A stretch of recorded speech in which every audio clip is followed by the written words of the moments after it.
The sleek, chrome and glass walls of NexGen Solutions' executive suite seemed miles away, a distant memory almost.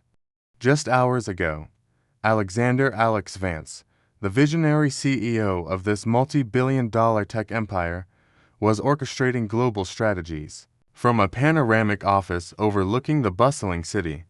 Now, the rhythmic hum of fluorescent lights replaced the gentle thrum of his private jet, and the scent of lukewarm coffee permeated the air, a stark contrast to the artisanal blends brewed by his personal barista. This wasn't a sudden career change. It was a calculated descent. Alex, restless with the sanitized reports and filtered feedback, felt a growing disconnect from the very core of his company, its people and its everyday operations. He needed to understand the true pulse of NexGen to identify the friction points, the unsung heroes, and the lurking inefficiencies that never made it to the executive summaries. This wasn't a whim, it was a strategic deep dive, an anthropological study of his own corporate ecosystem. He decided to go undercover as Alex Miller, a new hire in the customer service department, starting with the front lines, the very face of NexGen to its millions of users. His disguise was simple, yet effective enough to render him unrecognizable to all but his closest circle, none of whom were briefed on this particular mission. Gone was the bespoke suit, replaced by ill-fitting khakis and a slightly rumpled polo shirt, a wardrobe chosen specifically to blend into the entry-level crowd. His usually meticulously styled hair was now unkempt, hidden under a generic baseball cap, and a pair of cheap, oversized glasses obscured the sharp intelligence in his eyes.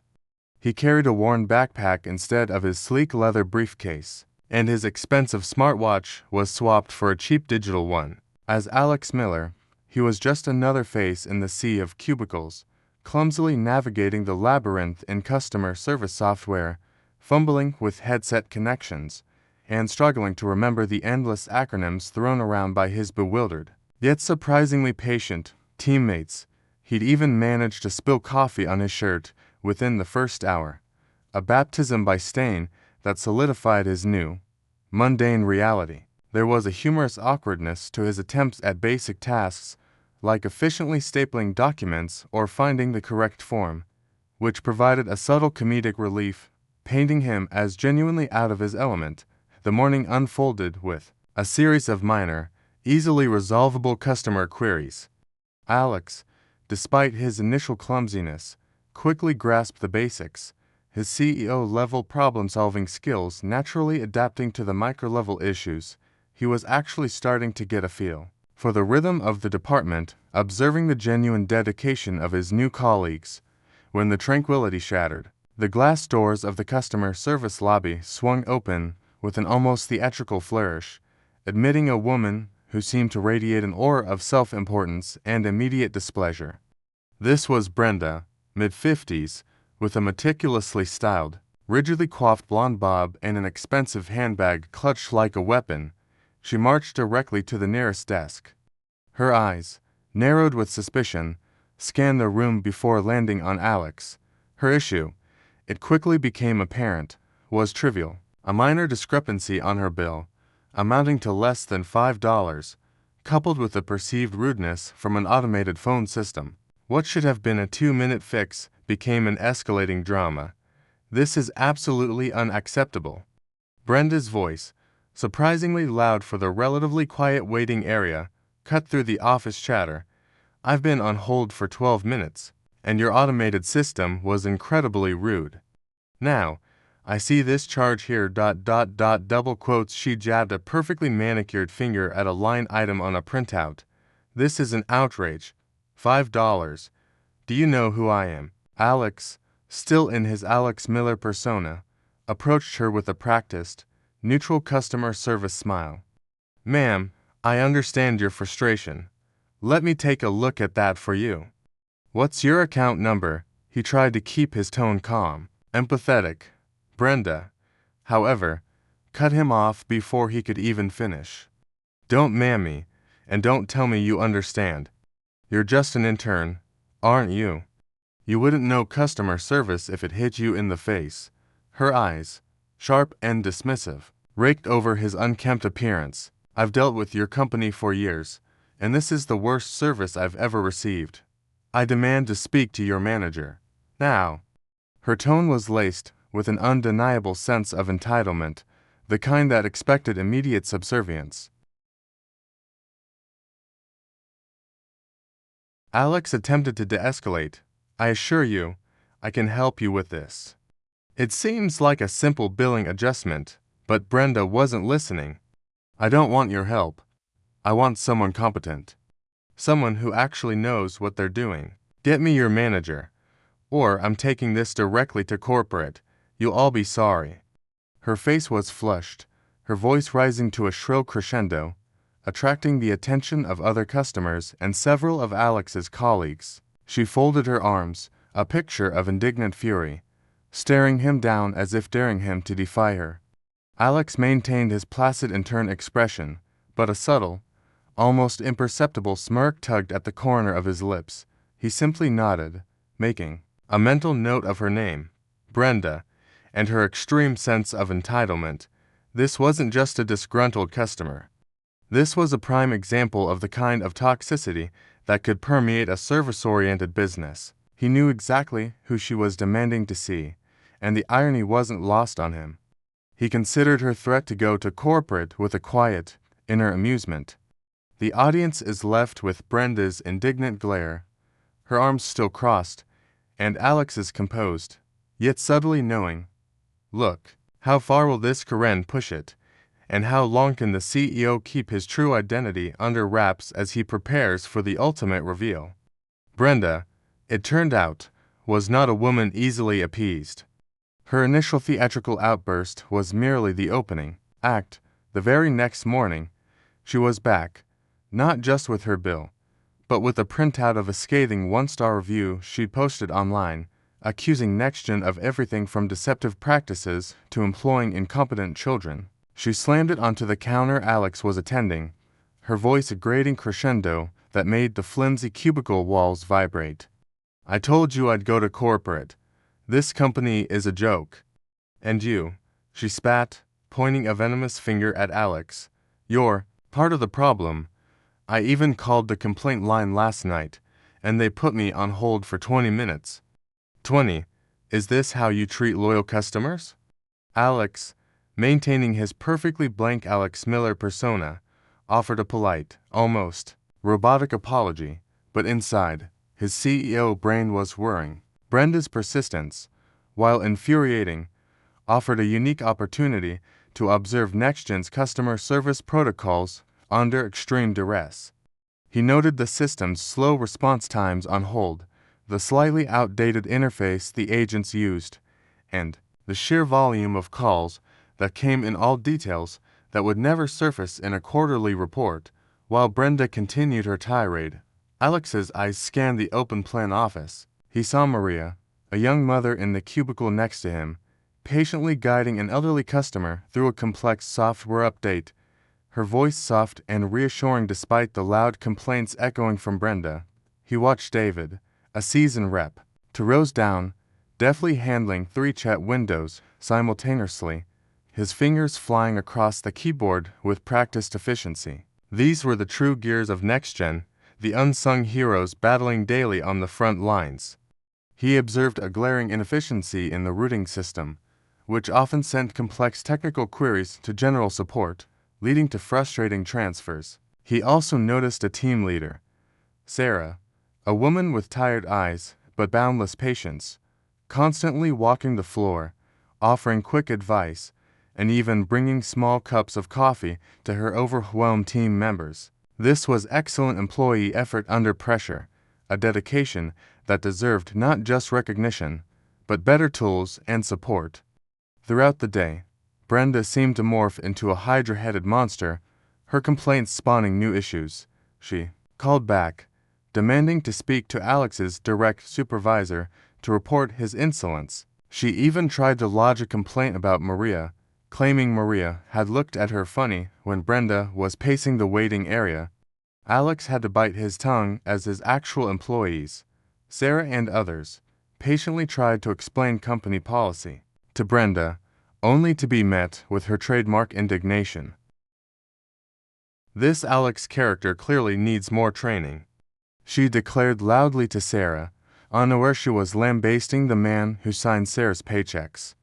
Sarah, for her part, simply offered a strained smile and assured Brenda she would look into it. Alex felt a pang of protectiveness for his team, their resilience under such unreasonable attacks reinforcing his mission.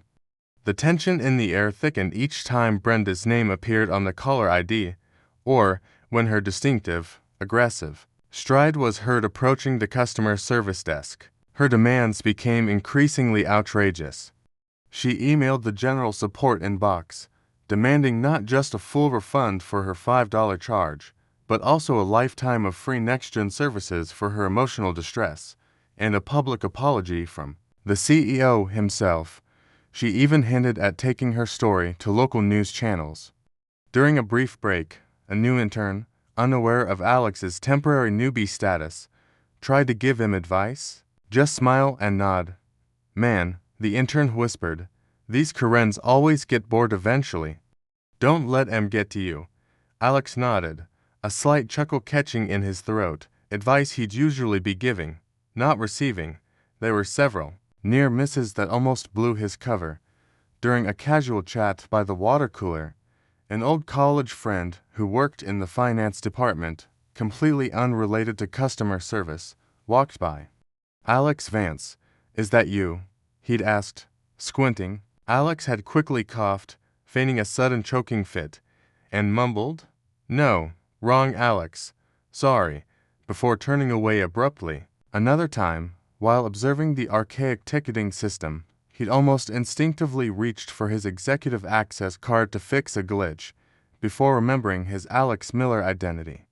A senior manager, passing by, had raised an eyebrow at his intense focus on the system, and Alex quickly pretended to be struggling with a password reset. These moments served as sharp reminders of the delicate balance he had to maintain. Finally, Brenda's last call of the day, delivered with a smug, almost triumphant tone, served as the ultimate ultimatum. I've had enough of your incompetence. She shrieked down the phone at Alex, who'd been specifically requested by her. I've spoken to everyone, and nobody seems capable of handling a simple issue. I demand to speak to the highest authority in this company. I want to speak to the person in charge, the real decision maker. I want a meeting, face to face, tomorrow morning, with someone who actually matters, or I'm taking my story straight to the national media, and you can kiss your precious NexGen reputation goodbye. Alex paused, a beat longer than an ordinary intern might. He subtly acknowledged her demand, a flicker of something unreadable in his eyes, a knowing look that promised more than mere compliance. The audience is left with Brenda's arrogant conviction, believing she's finally cornered the company, while Alex, calm and composed, seems to hold all the cards, setting the stage for the dramatic confrontation that looms. The fluorescent hum of the small meeting room felt heavier than usual that Tuesday afternoon. Alex, still Alex Miller in his ill-fitting khakis and baseball cap, sat at the periphery of the polished conference table, feigning intense interest in a stack of outdated interdepartmental memos. This was the weekly Customer Escalations Review, a low-level forum where supervisors presented persistent customer issues. Today, the main agenda item, much to Alex's grim amusement, was Brenda. Sarah, the team leader Alex had observed earlier, presented Brenda's case, her voice strained with a mixture of weariness and professionalism. She detailed Brenda's relentless calls, her online tirades, and her increasingly absurd demands, including the infamous lifetime free service request. Alex watched, a silent observer, as his manager squirmed, offering apologies for NexGen's oversight and discussing potential concessions to appease the customer. He saw genuine frustration on their faces, the subtle tightening of jaws, the weary sighs. One manager even suggested, with a defeated shrug, maybe we just give her the $5 back, plus a credit for the inconvenience. It's not worth the headache. Alex's CEO mind bristled. This wasn't just about a $5 refund. It was about protecting his employees from unwarranted abuse and upholding the company's integrity. He saw how the relentless pressure from a Karen could erode morale and force good people into bad decisions. This meeting solidified his resolve. Brenda was not just a nuisance. She was a symptom of a larger issue he needed to address head-on. Just as the meeting concluded, Alex's phone vibrated with an internal alert. Brenda had escalated her grievances beyond email and phone calls. She was now physically making a scene in the main lobby, demanding to speak to the highest authority available. Security footage, discreetly relayed to Alex's undercover phone by a prearranged secure channel, showed her gesticulating wildly at a bewildered security guard, her voice clearly audible even through the feed. "This is an outrage. Your company is a disgrace. I'm taking this to the media," she shrieked, drawing curious glances from passing employees and even potential clients. The pressure on the company was intensifying, and Brenda was successfully creating the chaos she craved. This was no longer a minor customer dispute. It was becoming a very public relations problem. Seeing the escalating situation, Alex knew it was time. His undercover mission had served its purpose. He had seen the ground reality, observed his employees under fire, and identified the weak points in the system. Now, it was time to make his presence felt, not as Alex Miller, but as Alexander Vance. He needed to set the perfect trap for Brenda, one that would not only expose her behavior, but also make a powerful statement to the entire company. His strategy began to crystallize: a formal meeting, in a setting that would maximize the impact of the reveal, with carefully selected witnesses who knew his true identity. He excused himself from the customer service floor, murmuring something about needing a coffee, and made his way to a secure, executive-level break room where his real phone lay hidden. With a few swift, discreet calls, he began to orchestrate the pieces. First, a direct line to his executive assistant, the ever-efficient Ms. Davies, who was well aware of his undercover operation. "Ms. Davies," he spoke in a low, firm voice, his CEO tone now fully re-emerging, "I need you to schedule an urgent meeting for Brenda, Ms. Brenda Thompson. Tell her it's with a senior executive to address her outstanding concerns. Make it for tomorrow morning, 9 a.m. sharp." The main boardroom, he chose the boardroom specifically. Its grand, imposing atmosphere would amplify the drama of the confrontation.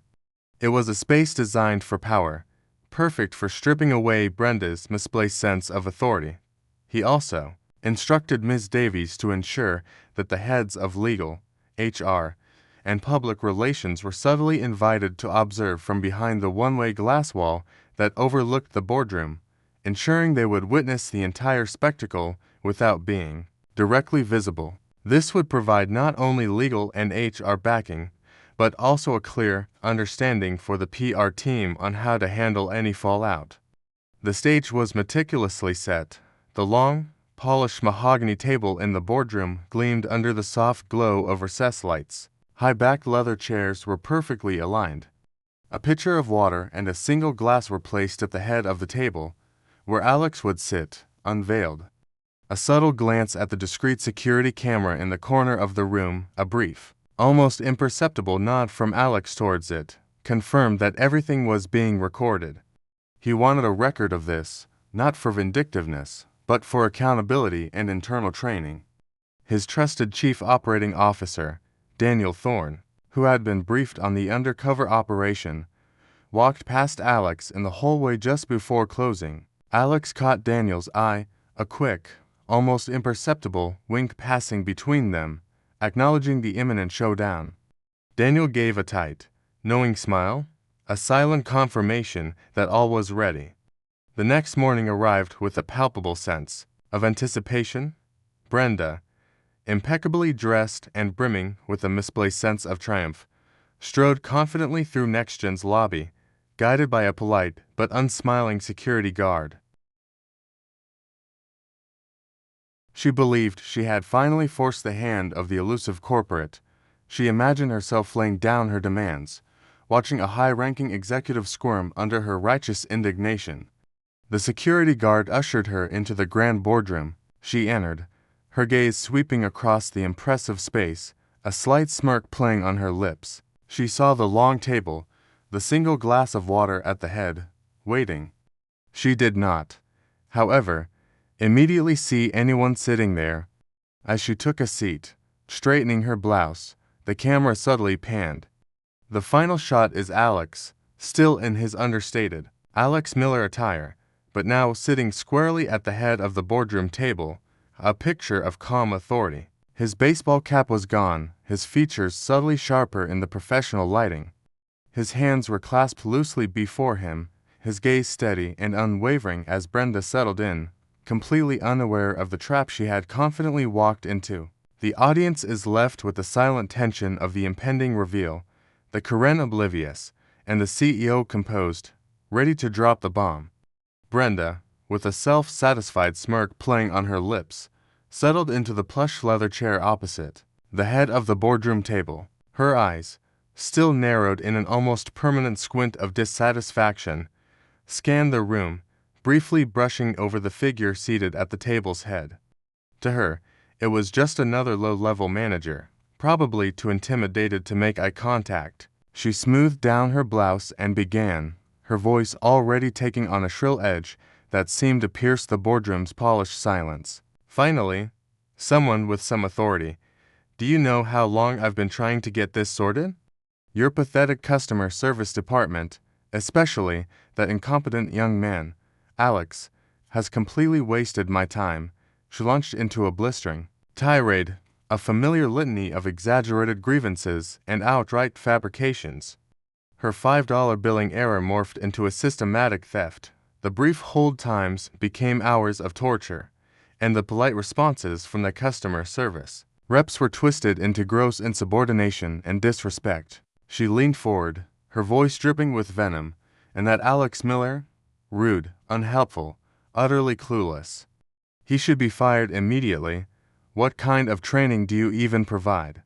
Alex, seated at the head of the table, remained utterly still. His posture was relaxed, almost casual, yet there was an underlying tension, a coiled readiness that only he perceived. His eyes, still slightly obscured by the cheap glasses, were fixed on Brenda, observing every nuance of her performance. Internally, a complex mix of emotions churned. There was a flicker of frustration at her blatant lies, a weariness from the sheer audacity of her entitlement. But beneath that, a grim satisfaction settled. This was precisely what he had come to observe, the raw, unfiltered impact of such behavior on his company and his employees. Her performance was a stark confirmation of the reports he'd only read in sanitized summaries. He noted the precise way she twisted facts, the aggressive body language, the complete lack of empathy. Each accusation she hurled, each lie she spun, simply added another layer to the indictment he was building against her in his mind. He let her speak, letting her dig her own grave deeper with every indignant word, letting her fully expose the true extent of her unreasonable and abusive nature. Brenda, emboldened by his silence, escalated her demands. Her voice rose to a crescendo, her face flushing with self-righteous fury. So, let's get down to it. I expect a full and public apology for the emotional distress your company has caused me. I demand a complete refund for this atrocious $5 error, compounded by the inconvenience. And given the sheer incompetence and disrespect I've faced, I expect nothing less than a lifetime of free NexGen services. And as for that Alex Miller, he is a liability. I demand his immediate termination. Do you understand? I want him gone. She slammed her palm onto the table, the sound echoing in the silence, her eyes blazing with triumphant conviction. She looked at Alex, expecting a subservient nod and immediate capitulation. A dramatic pause hung in the air, heavy with unspoken anticipation. Alex's gaze never left Brenda's, but something shifted. The casual slump in his shoulders straightened imperceptibly. A subtle energy entered the room, a quiet authority that hadn't been there moments before. His voice, when it finally came, was low, calm, but entirely different from the meek Alex Miller she had dismissed. It was measured, resonant, carrying an undeniable weight of command. "Brenda," he began, his voice cutting through the lingering echoes of her outburst, "before we proceed with your demands, I have a few questions for you. Regarding your account number 789XXX1-3, are you aware of the clause in our user agreement, Section 4, subsection B, that explicitly addresses minor billing discrepancies and their resolution process, particularly concerning digital service credits versus cash refunds?" Brenda faltered, her triumphant expression dissolving into confusion. What are you talking about? I just want my refund, and to see that boy fired," Alex continued, his questions becoming sharper, more incisive, revealing a depth of knowledge that no low-level manager would possess. "Furthermore, can you explain why, according to our internal logging systems, you initiated over 73 calls to our support lines this month alone, 40 of which were disconnected within 10 seconds, and 32 involved abusive language directed at our automated system?" His gaze was unwavering. "And Brenda, concerning your social media posts, are you aware of the legal implications of public defamation against a corporate entity, especially when the allegations are demonstrably false and impact employee morale?" Brenda's face, a moment ago a mask of indignation, began to drain of color. Her bravado crumbled. Her eyes, wide with dawning horror, darted around the room. Finally fixing on Alex, she saw not the bumbling intern, but a figure of quiet power. The cheap glasses seemed to vanish, the ill-fitting clothes faded, and the true aura of Alexander Vance, CEO, began to emerge. With slow, deliberate movements, Alex reached up and removed the baseball cap, running a hand through his now visible, perfectly styled dark hair. He then pushed the oversized, fake glasses down his nose and finally took them off, revealing the sharp, intelligent gaze that had commanded boardrooms for years. He leaned forward slightly, his posture exuding an undeniable, palpable authority that made Brenda shrink in her seat. "Brenda," he stated, his voice calm, firm, leaving no room for doubt, "I believe you wanted to speak to the person in charge. Well, you're looking at him." His eyes met hers, cold and unwavering. "I'm Alexander Vance, CEO of NexGen Solutions."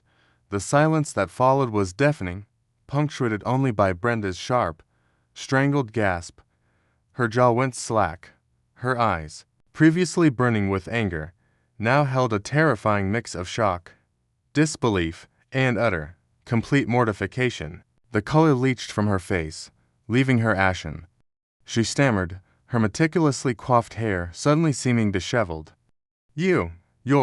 No, this isn't, I." She struggled for words, trying desperately to backtrack, to rewind the last 48 hours of her outrageous behavior. The triumphant gleam in her eyes was replaced by naked terror. This was not the manager she expected. This was the apex. The very man she had threatened, insulted, and demanded fired, was now looking directly at her. Alex, a chillingly calm expression on his face, maintained eye contact. He leaned back in his chair, a subtle, almost imperceptible air of command settling around him. "Now, where were we?" he asked, his voice smooth and dangerously polite. "You had some concerns about our service, I believe. Perhaps we can discuss them now, in full." The question hung in the air, a silent challenge. The audience is left with Brenda's horrified, speechless face, her world collapsing around her, while Alex, the CEO, waits for her response, fully in control, the implications of his reveal hanging heavy in the tense silence. The silence in the opulent boardroom stretched, thick with Brenda's mortification and Alex's unyielding gaze. Brenda, her face pasty white, tried to stammer out an apology, a pathetic whisper of I didn't know. "I'm so sorry ... double quotes," but Alex cut her off, his voice calm, yet resonating with an authority that left no room for further protest. "Brenda," he stated, his voice devoid of anger, yet firm as granite. Your conduct over the past several days has been beyond unacceptable. It has been abusive, defamatory, and a direct assault on the integrity of my company and the dedication of my employees. We have a zero-tolerance policy for such behavior. He gestured subtly to the security camera in the corner, a clear implication that every word, every outburst, had been recorded.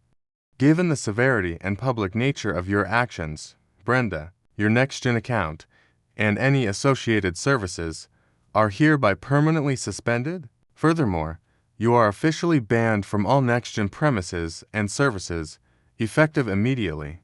Any further attempts to contact our employees or defame our company will be met with appropriate legal action for harassment and slander. Brenda whimpered, a small, defeated sound, her carefully constructed persona of entitled rage crumbling into a pile of ash. The Karen had met her match, and the comeuppance was swift, decisive, and undeniably satisfying. Security was politely, but firmly, ushered in to escort a now meek Brenda out of the building, her hurried departure leaving a lingering echo of silence. As Brenda was escorted away, Alex immediately called an impromptu all-hands meeting for the entire customer service department. The room, usually a hive of chatter, fell silent as Alex, still in his Alex Miller attire, but radiating his true CEO presence, addressed them. Faces that had seemed weary now brightened with recognition and dawning realization. Whispers rippled through the cubicles. "It's him, the CEO." Alex saw a mixture of awe, disbelief, and profound relief wash over their faces. Sarah, the team leader, stood at the front, tears welling in her eyes, a silent testament to the daily struggles they endured. "Good morning, everyone," Alex began, his voice carrying clearly. "Many of you know me as Alex Miller, the new intern.